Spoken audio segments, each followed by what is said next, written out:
Magandang hapon sa ating lahat. Nandito ang inyong lingkod, walang iba si Paraoma. Ngayong hapon ay katatapos pa lang natin magpakain ng ating mga manok. So update nga pala po tayo ng ating mga sisiw.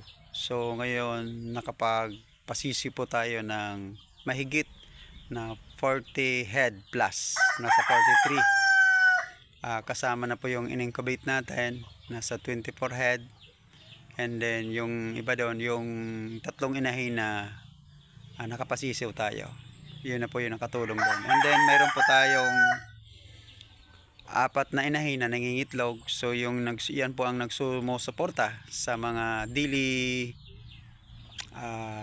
na pagkain natin sa ating hapagkainan. So hindi na tayo bibili ng itlog, bagkus ay galing na po mismo sa ating mga alagang manok. So yan po ang napakaganda kapag may alaga kang manok. So dati guys, talagang marami na po talaga akong alaga nung panahon nung wala pa akong anak. Yun po ang isa sa mga hanap buhay namin ni Mrs. nung wala pa kaming anak.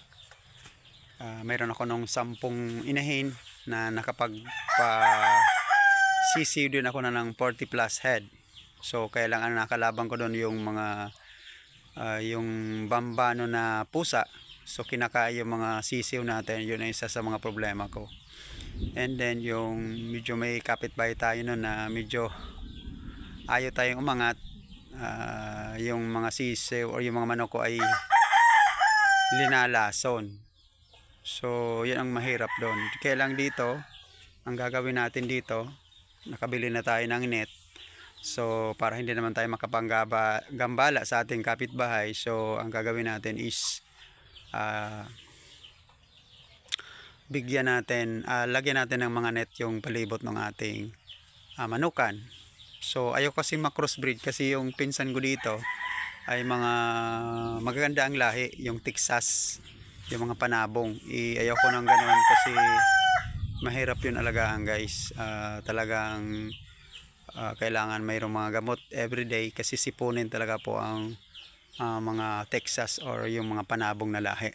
So yung atin naman dito is para sa meat production and egg production lang. So ayoko ng mga ganon na lahi.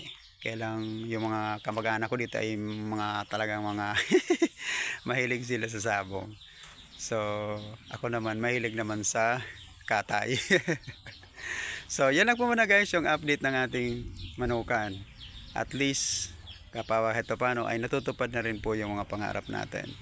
Ang tinatarget ko po talaga is 100 head na mga manok na ating alagaan. So baka next year ay mahit or matupad na po natin yan kasi gagawa na ako dito ng medyo maliit na bodega. Kasi bibili na po tayo ng medyo madabi-dabing mais. Isa po yan sa mga kasuporta yung mais sa ating manukan na tinatarget. Kasi kahit sa manok, sa baboy ay napakaganda po ang mais. So at least matulungan natin yung mga magmamais na nagtatanim na mayroon akong mga kakilala at contact na pwede kong mabilhan. So yan lang po muna guys. Sa pagpaparming ay kailangan tulungan para tayo ay umasenso. Bye bye and mabuhay tayong lahat.